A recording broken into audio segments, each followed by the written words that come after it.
Good afternoon. It's Marylee Nunley with United Stroke Alliance, where we're all about prevention, awareness, and recovery of stroke through our camps and our awareness programs and our fifth grade education.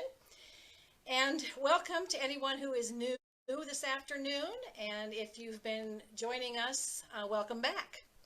So I am at the backwards Remax Traders Unlimited office here in Peoria, Illinois.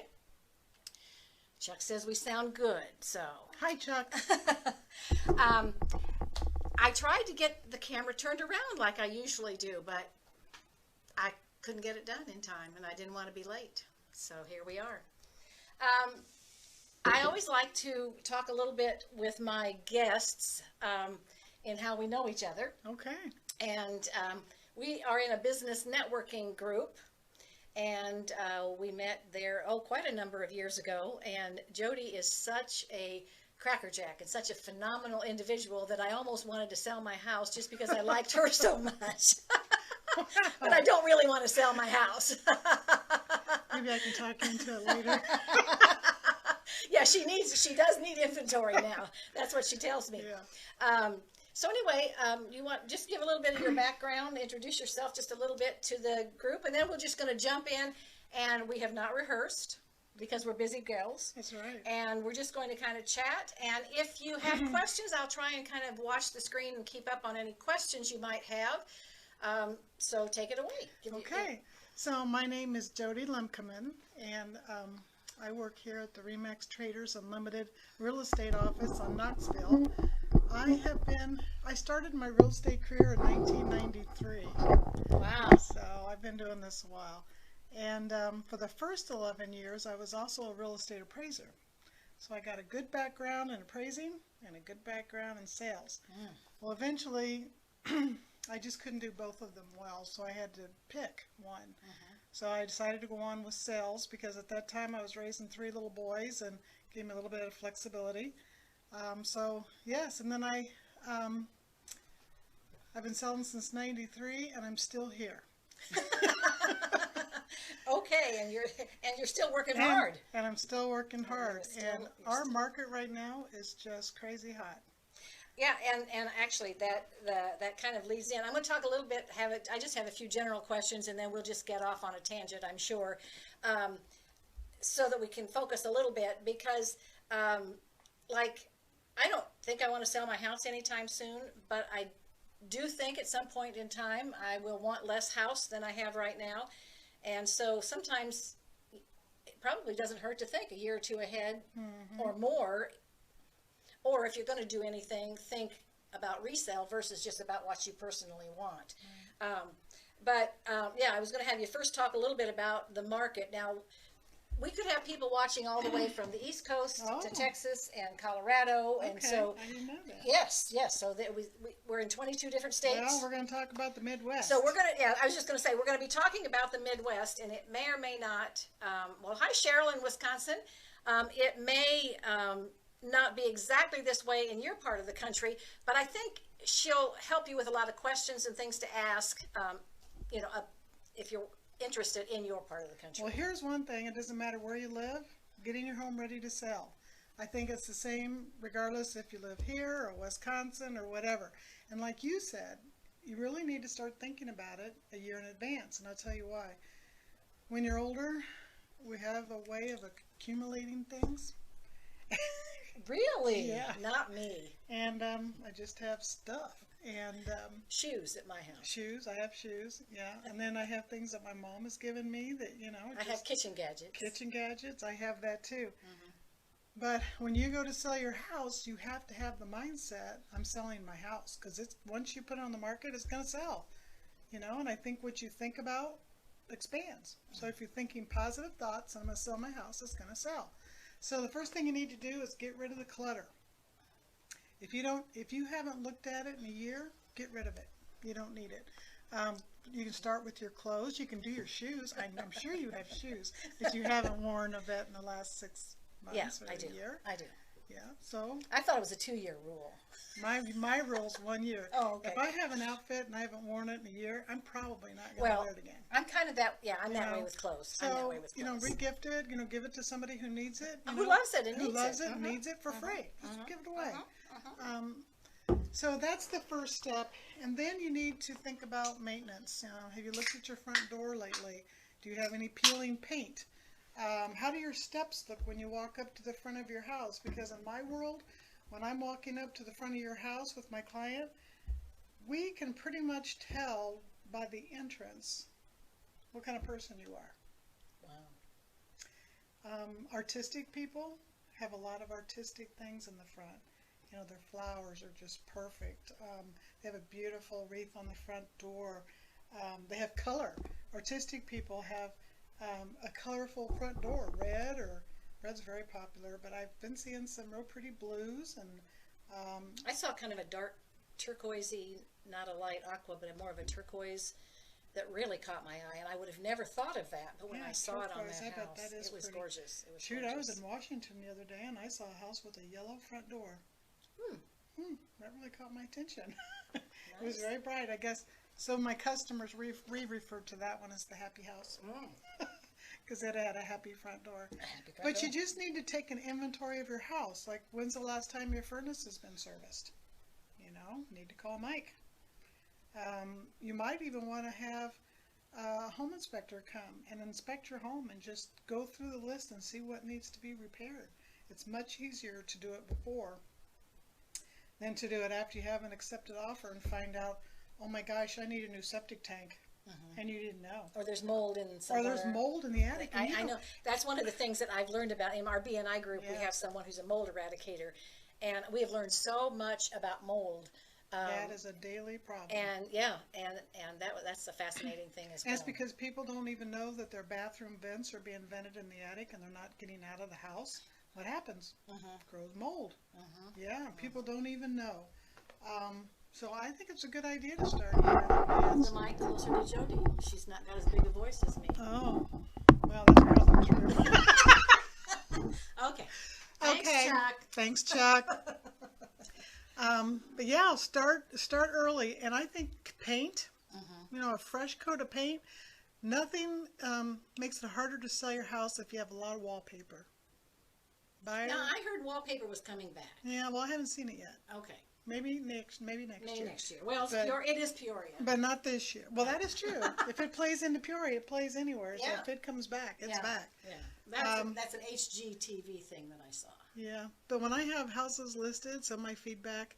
So every time we have a house that's listed, let's say I list your house, and somebody comes to see your house tonight. Well, you want to know what they think, right? You want feedback. Well, we have a software that it's sent right to the agent that's showing it. So when she gets done showing the house, she goes to her computer and she can give us the feedback.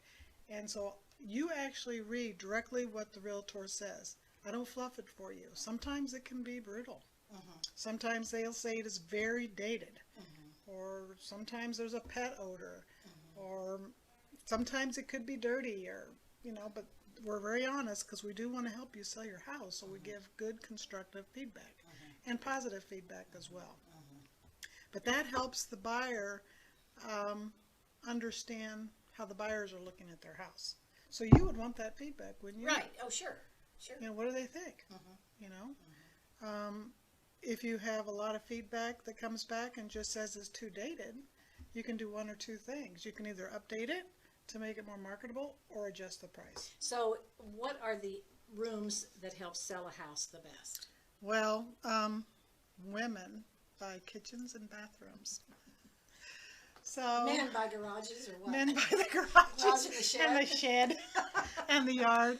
And but yeah, you really need to have kitchens are a big factor in purchasing a home because women want their workspace, and guys too. You know, you'd be surprised. In fact, I just showed a house last night to a chef right here in Peoria at a very reputable restaurant, and the kitchen. He was all about the kitchen. She didn't care, but he was a cook of the family. Yeah, that probably depends. That varies. And so that house had such a so they totally redid the kitchen, and you know, It was an older home, but it was redone well. They had painted the kitchen cabinets kind of a gray and put some neat hardware on and some neat backsplash, made it look very contemporary, very spacious with an island. So even though you have an older home, you can still make it very attractive to the marketplace. Very nice. So the condition really does matter. And if nothing else, paint what you can paint and clean. And I tell people, pack. Start packing. Because the more floor space you show, people don't want to see your stuff. You know, they want to see. They don't care about the grandkids' pictures. They don't care about those grandkids' pictures. We don't want to see a million magnets all over your refrigerator. You know, I'm not a refrigerator magnet fan. Well, I see a lot of magnets out there. But you know, you have to have the mindset you want to stage your house to sell. So start packing, put away all your personal items. I show houses and I see tons of boxes in the garage, and I know they're getting ready to move. And it's nice because when I go in to show the house, we're really seeing the house, not their stuff. And believe it or not, people can't help but be nosy. And if they see a lot of stuff, they start looking at the stuff. And then I have to like come on, we're looking at Here's a closet. Look at all this storage space we have here. So when I'm getting ready to sell my house, you know, I think, maybe I'm wrong, but I think a lot of people watch HGTV and they watch how they make it look as though this house is turned into perfection, and they do, but they've spent lots and lots of money.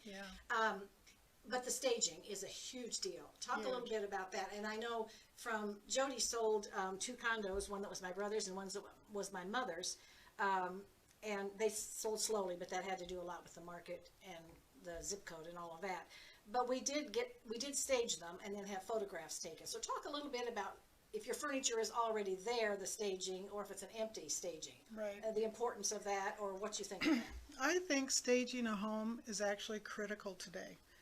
When people move in, they don't want to do anything. They want to move in and enjoy, because we all have such a busy lifestyle. We don't want to paint, we don't want to clean, we don't want anything. We just want to move in and live. So, like in your case, we had a professional stager come in, and I think we rented the furniture, and we didn't do every single room. We just focused on, we did the living room and the dining room, and we did a couple little accessories in the kitchen, and sometimes we popped some pretty towels or something in the bathroom. You did. Very simple but very elegant. So rather than just showing a vacant house, some people don't have any imagination, which is true, and others do. But if they can see a love seat, you know, or a lazy boy or something, it all comes together for them, and it makes it so much more attractive. It's warm, it's cozy, it shows very well. And just, you know, a lot of people don't realize this, but let me ask you a question. So, you know, today most of our marketing's on the internet, right? Yeah. We don't do print marketing. You hardly even see that anywhere anymore. It's gone. So let's say you're on the internet, and let's say you're on Remax.com. I am. And you're shopping for houses. You're looking for a new home. How many seconds per house do you think you would spend looking at it? Like the average person. What do you think? My guess is maybe by 30 seconds to a minute I'm going to be going on if I don't see something that intrigues me, but that could be me because I'm kind of lively. Yeah, you are kind of lively. Well, anyway, maybe 2 or 3 minutes. Well, people are like, it depends on if there's pictures of all the rooms, then I might go all the way through that. It might take a little bit longer, but. Well, people have kind of made a decision, so you can scroll through 36 pictures, right? But the average time a person spends on a house is 9 seconds. 9? Oh. It used to be, I remember when it was 20 seconds, I thought, woo, you know, but it's gone down to 9. So within 9 or 10 seconds, they've made a decision about moving So on. they might go to the first picture or the second picture. So you have 36 pictures. So you hit the first one and you're scrolling. And within 9 seconds, you know whether or not you want to see all the pictures or not. Oh, wow. And we can track that. Wow. So I think our buyers today are fast moving. So that brings me to my next point. So because our marketing is on the internet and you only have 9 seconds to capture your buyer, you better have some sizzle. Oh. You better have some sizzle. So my pictures, you know, I like to do professional photos.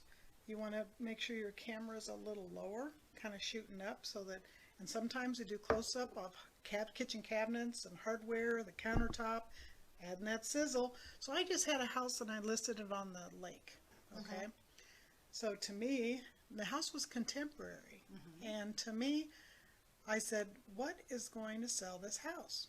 Well, it's the lake. You know, you're selling a lifestyle.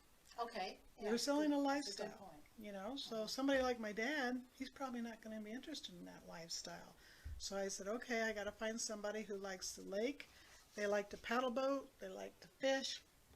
So I hired a professional photographer, and we did aerial pictures above the lake.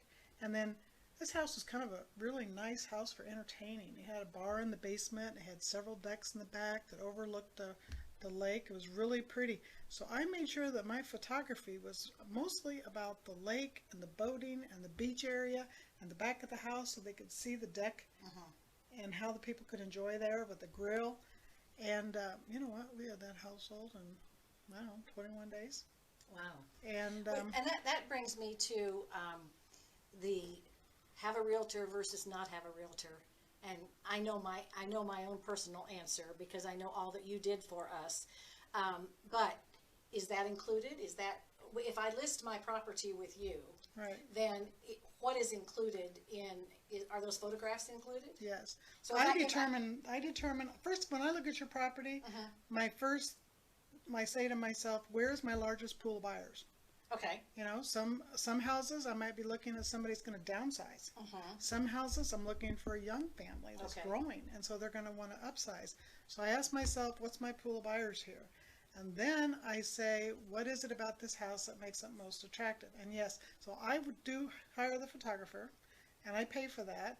And then we do a lot of social media. We do Facebook, we do Instagram, we do LinkedIn. We do all the, you know, like Remax.com, and we share our IDX listings with Coldwell Banker and Jim Loof and all the other companies.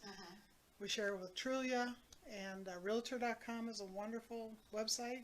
Zillow, although that's not my favorite because its data isn't always accurate, it is a very popular site. So I just want to make sure that, since I only have 9 seconds, I want to make sure that your house is presented professionally. And so we'll talk to you. We may even rearrange your furniture. We may look at that and go, yeah, the energy isn't working here. You know, you remember you and I took that class one time. Feng Shui, I love Feng it. Shui, Yeah. about the energy and how it needs to work and it needs to flow, and colors are very important. So we may work together with what you have rather than hiring a stager. Sometimes we can just work with what you already have and just rearrange the furniture. I remember years ago we had a house, and we totally rearranged the furniture. I had to move the TV set to a different wall, and he was just like, "You got to be kidding me." But then once they lived in the house like that for a while, he says, "I wished we would have done that a long time ago," and the house sold right away. Yeah. It was just because the floor plan did not work the way they had the furniture. So and a lot of us, we have to look at it as a buyer, and right? we leave it there. Yeah. So what other expenses, now interest rates, I know you're not a banker by any stretch, but interest rates are really good right now. Oh boy. So I think it's almost free. Yeah.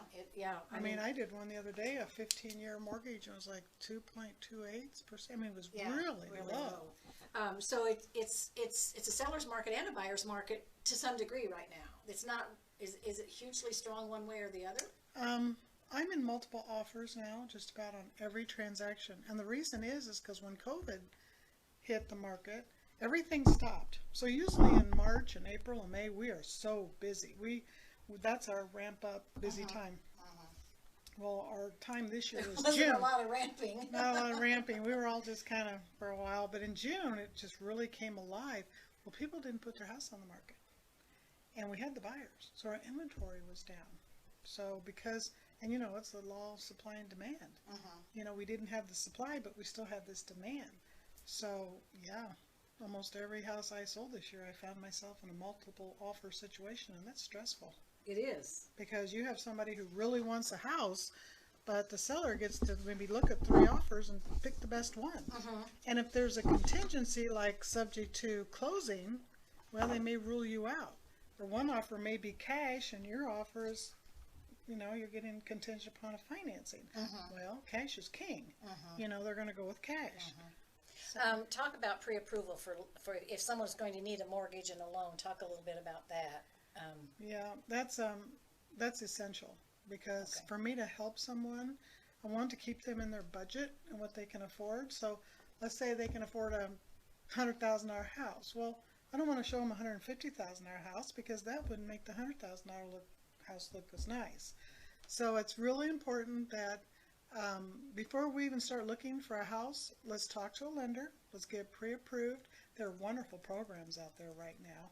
You know, FHA, and you could be a VA buyer. I just sold a house in Germantown Hills, and that was a rural development loan. You know, where you don't have to put down as much money. You know, you can buy a house now with 3% down. I just did a VA loan, and it was 100%. We have a lot of veterans buying too, by the way. That's good. Yeah, And that's a good benefit. They're serving our country. they deserve it. that. Right.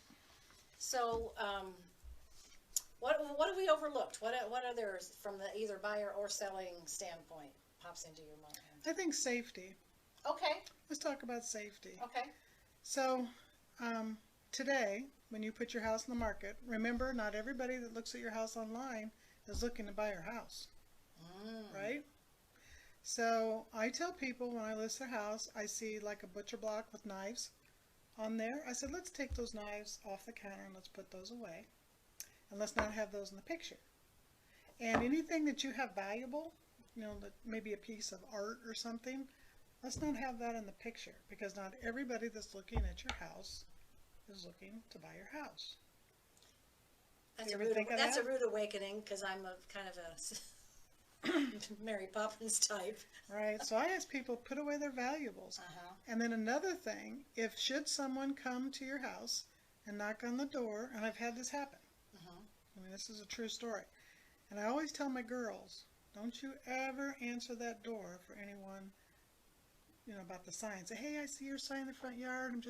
Well, I really had this happen. I had a single gal, and we had our house for sale, and this guy came to her door and said he was here from California, and that he was trying to call her realtor, but I wasn't calling him back, which I knew wasn't true. And so she, smart girl, she kept him talking on the phone, and she did not open the door, but she called me. And she said, he's a big burly guy. And I said, keep him talking, I'll be right there. And I took my assistant with me, and it was, you know, pretty quick drive. And I left my assistant in the car, and I said, keep the phone with you and call 911 if you have to. But I go up to him, and I say, hey, you know, I'm Jodi Lemkemann, and I hear you're interested in this home, and you said you can't get a hold of me. Well, here I am. And yeah, that was a real interesting story. And then he asked me about the area. Now, this is a God thing. I don't know if you believe in God Oh, things. I do, of course. You know, things that are just too good to be true. You go, I did not make this up. But there happened to be this policeman driving down this nice street. I was just looking at him, and I saw that policeman come right at me, and I went, hold on a minute. And I waved that policeman down, and I said, here's the guy you can talk to about the neighborhood.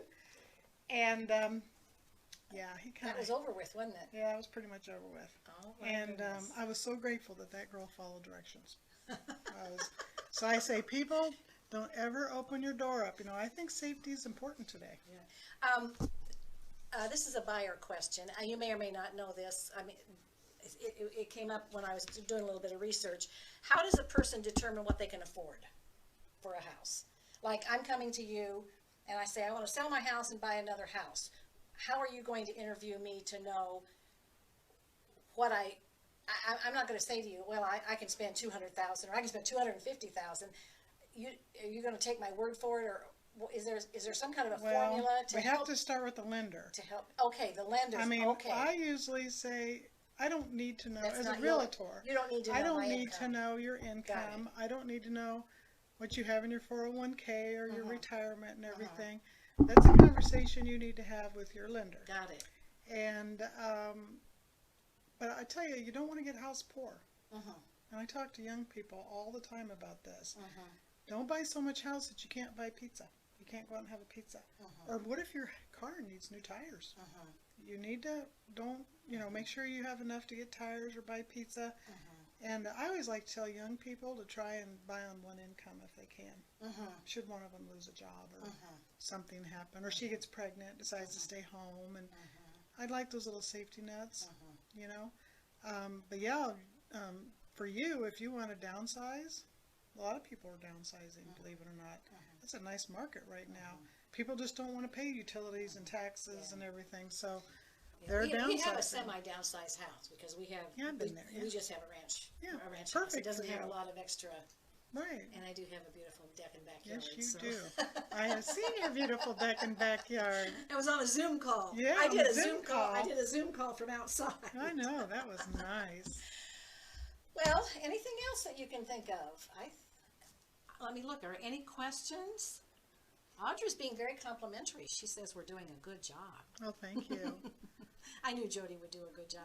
I just think this is a fascinating topic, and even if, you know, I don't know if or when John and I will downsize or what's going to happen tomorrow or the week after. But as I hear her speak at our BNI meetings, and as I know her with helping me with some properties and things, it's just, to me, it's a fascinating topic, and it's always moving and shaking. Everybody loves home, and that's the American dream, isn't it? It is. To be able to own a home, and my favorite, I love selling first-time home buyers. I bet you do. I do, because for them, it's like having a baby. I mean, it's this first experience, and they're so happy, and they're almost giddy. And mom and dad comes, you know, before they make their decision, you know, they call mom and dad come, and they look at the house, and they get the thumbs up, and then we have the inspection, and mom and dad comes. That's wonderful. But I mean, it's at the end, oh my gosh, they're just so happy. And then I always call people, I let them get settled in for about a week or so, and then I call them, make sure, are you settled in? Everything okay? Are you happy? Are you still loving it? And they're just giddy, you know, so that's my favorite. Yeah, yeah. Well, it's a profession for you. It's not just a job. Yeah, right. It isn't. It isn't. You know what? You would be surprised. This is a scary part. So I've sold people their houses, and I've worked with their parents. Now I'm working with their children. Whoops. And I get invited to housewarming parties. I bet you do. I do. And then I had one, I sold him a house, and a year later she was pregnant, and I got invited to the baby shower. I was just, I was so moved. I wouldn't have missed that baby shower for anything. And there was like a snowstorm that day, and I did not care. I don't care how much it snowed. I was going to that baby shower. Wonderful. And then she had her baby, so I got to go see the baby and hold the baby. And these people just become my family forever. Well, that's nice. That's nice. Yeah, and I feel that like with you as well. So, well, thank you, Jodi. This has been enlightening. I thought a question came up. Yeah, I saw something pop up. What's it say? I don't know, but I'm going to reach over here. Be rude. Reach over here. See if I can. I'm going to help you. Well, it's going to be a close-up of Jodi and I. So let me see if I can. There we go. Is the seller responsible for fixing things in the home? Oh, dear, I turned this around. Is the seller responsible for fixing things in the home before selling? Is what Audra says. Before selling? Not, right?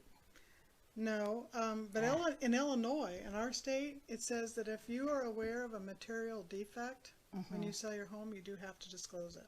Okay. So if you know your basement leaks, or you know your air conditioner doesn't work.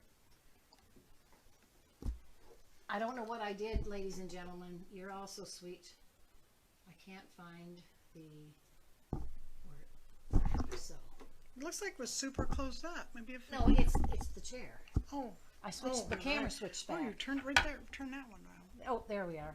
There we are. Oh. Hi, gang. Hi, we're back. You know, I used to worry about, you know, the silliness that goes on, but ever since, I don't think I told you this, there was one day when I was trying to sync up all this electronics. So we had our microphones. So Chuck and I said, let's just get on my page and go live. And I don't know, we had 150 people. We had like 30 people watching while we're syncing up. And so then they asked questions, and I got to just chatting about life. So what are some other questions that we missed? So we talked about, does the seller, they have to disclose if they're aware of something's broken? I think was that the only question? Linda Wood Martin was there. That's the only one. That was the only question. But I always think paint and carpet is a good investment. You know, carpet wears out, flooring wears out, and people like hard surface right now. They like, you know, maintenance free. They just like hardwood or you know, some of that laminate. You can talk to Linda about that. But some of that new laminate is really sharp. Yeah, For sure. Easy to clean. For sure. So let me tell you what's going to be going on Friday. If everything goes like it's supposed to, I will have a big announcement about our new website and some things that we're going to be able to offer now that we weren't offering in the past. If that goes south, I'll just chat. Who knows? Oh, Audra says she could ask more questions. We're good. That's fine. On Monday, we have a stroke coordinator from Cedar Rapids, Iowa, Jen Austin, and she's going to talk about some of the latest stroke information. If you're a stroke survivor or a caregiver and you have some questions, she can answer those. She's been helping us sponsor the camp over in Cedar Rapids, Iowa for a number of years. That's going to be Monday.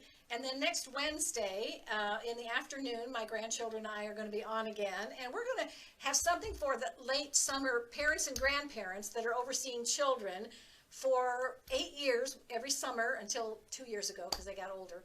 We've done dioramas. And it usually takes us 2 or 3 Wednesdays of my being there with them.